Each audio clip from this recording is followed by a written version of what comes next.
现在花样也编好了，切片机也准备好了，现在就可以准备启动。这台机开机之前必须要看这个针，这个针不能捅到这个板上，它上面有个针孔，你看，开机那个针要捅一下的，我们要避开这个针孔，这样避开也可以，你把它这样避开也可以，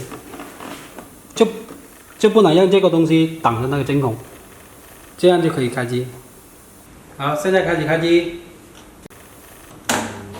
这个就主机电源打开，这个刚才移了那个压板，就把那个机头电开起来。好，现在开了那个电源，现在要把那个气阀把它拉开，拉开来，那个气压达到0.6。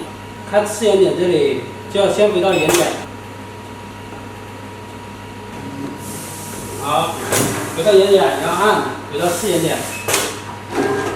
6，刚才把机头关掉了。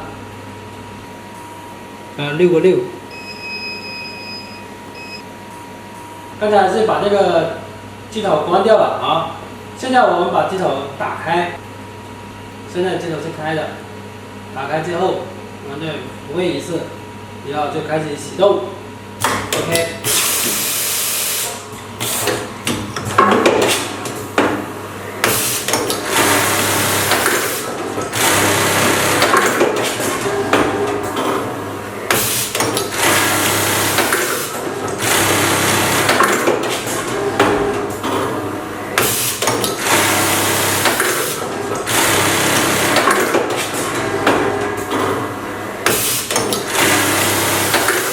要停止